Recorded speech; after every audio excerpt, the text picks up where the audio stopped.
جب دنیا سے مایوس ہو جاؤ تو اپنے رب سے سہارا مانگو، بے شک وہ دینے والا ہے۔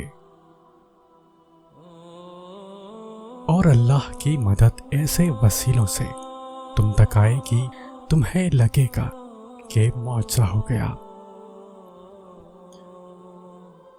معاملات اپنے پیارے اللہ پر چھوڑ دو، دل اداس نہیں رہتے بلکہ پر امید اور پرسکون ہو جاتے ہیں۔ زندگی میں جب بھی خود کو تنہا پاؤ، دنیا کا ہر اپنا تم سے منہ موڑ چکا ہو، تب یاد کرنا اللہ نے تمہیں تنہا اپنی قربت حاصل کرنے کے لیے کیا ہے، اپنے رب سے رجوع کرنے کے لیے کیا ہے۔ وہ کریم اتنا ہے کہ ناراض بھی ہو تو بھوکا نہیں رہنے دیتا۔ جب آپ کو سمجھ نہ آ رہی ہو کہ کیا کرنا ہے تو نماز اور دعا کی طرف متوجہ ہو،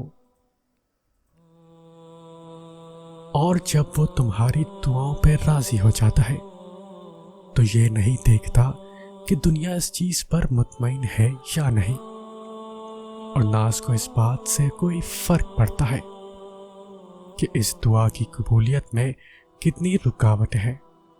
وہ جب ارادہ باندھ لیتا ہے تو ناممکن کی ساری گرہیں اپنے آپ کھل جاتی ہیں۔ ٹوٹے دل اور بکھری روح کے پیچھے جو بھی تمہاری ہر طرف سے اللہ واقف ہے۔ تمہارا مان ہے نا اللہ پہ کہ وہ تمہاری سنے گا، دیکھنا وہ تمہارا مان ٹوٹنے سے پہلے ہی تمہارے لیے آسانیاں پیدا کر دے گا۔ نا امید مت ہونا کبھی اللہ کی رحمت سے، وہ چاہے تو کھلا دیتا ہے پھول صحرا میں بھی۔ اللہ سے رجوع کرنے میں کیسی جھجک، اس کے پاس گزرے ہوئے کل کی معافی بھی ہے اور آنے والے کل کا انعام بھی، وہ تو بڑا غفور اور رحیم ہے۔ وہ جانتا تھا کہ تم مانگنے کے بعد شک میں رہو گے، اس لیے اس نے قرآن میں یہ بات لکھ دی ہے کہ مجھ سے مانگو میں ضرور قبول کروں گا، تاکہ جب جب تم پڑھو تو سکون حاصل کرو۔ اللہ ان کو آزماتا ہے جن کو وہ اپنے قریب لانا چاہتا ہے۔ مولانا رومی سے پوچھا گیا زہر کیا ہے؟ فرمایا ہر وہ چیز جو ہماری ضرورت سے زیادہ ہو وہ زہر ہے، خواہ وہ قوت ہو، اقتدار ہو، دولت ہو، بھوک ہو، لالچ ہو، محبت ہو یا پھر نفرت ہو۔ اللہ ہمیں صبر کی آزمائش سے گزار کر ہمارے یقین کا امتحان لیتا ہے۔ وہ جو ہماری بے شمار نافرمانیوں کے باوجود ہمیں معاف کرنے والا ہے، وہ ہمیں سزا نہیں دیتا، ہمیں اپنی طرف رجوع کروانے کے لیے اس صبر کے سفر سے روشناس کرواتا ہے، جس کی منزل اپنے رب کی قربت ہو، اور ہماری ہر آزمائش پر کیا جانے والا صبر ہمارے اور بھی درجے بلند ترین کر دیتا ہے۔ مانگنے کا کام تمہارا ہے، مناؤ مالک دو جہاں کو، قبولیت کا وعدہ اس کا ہے، المجیب ہے وہ۔ کبھی تھک جائیں کبھی ٹوٹ جائیں تو کسی کو کانوں کان خبر نہ ہونے دیں، اور جو بھی دکھ ہے اپنے رب کے حضور بیان کریں۔ ٹوٹے دل اور آنسوؤں کی قدر صرف اللہ کے پاس ہے، باقی تو سب تماشائی ہیں۔ اللہ سے انسان کا قریب ترین رشتہ آنسو کا ہے۔ غلطیاں ہزار تھیں اور معاف کرنے والا صرف میرا اللہ۔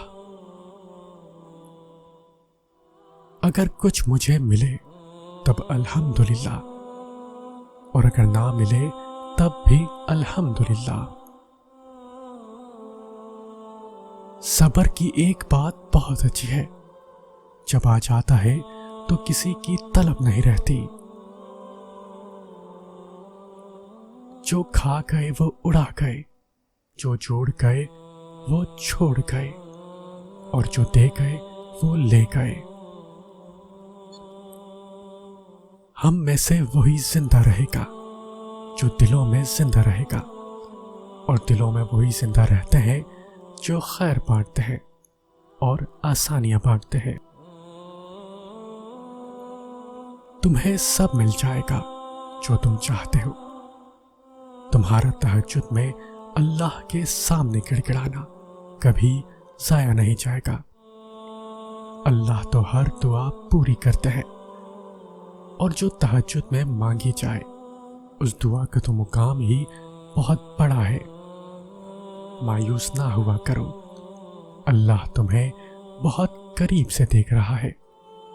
وہ جانتا ہے کون سی اذیت تمہیں توڑ رہی ہے۔ یقین جانو یہ تمہیں جوڑا جا رہا ہے۔ اللہ تمہاری دعا، تمہاری چاہت جلد ہی تمہیں لوٹا دیں گے۔ اللہ پر توکل رکھو، خاص طور پر تب جب چیزیں اور حالات تمہارے مطابق نہ ہو۔ جو اندھا بھروسہ تم لوگوں پر کرتے ہو وہ کبھی اللہ پر کر کے دیکھو۔ یقین کرو وہ نہ بھروسہ توڑے گا اور نہ تمہیں کبھی ٹوٹنے دے گا۔ صبر کرے، بہترین وقت بھی آئے گا، بے شک مشکل کے ساتھ آسانی ہے۔ انسان کو جتنا لگاؤ رزق سے ہے اتنا لگاؤ اگر رزق دینے والے سے ہوتا تو اس کا مقام فرشتوں سے بڑھ کر ہوتا۔ اور جب صبر کرنا حد درجہ مشکل ہو جاتا ہے تو یہی آیات نور سحر بن کر چکمگاتی ہے۔ بے شک اللہ صابروں کے ساتھ ہے۔ تہجد پڑھا کرو، جو چاہتے ہو مل جائے گا، اگر نہ ملا تو رب مل جائے گا، اور جب رب مل جاتا ہے تو سب مل جاتا ہے۔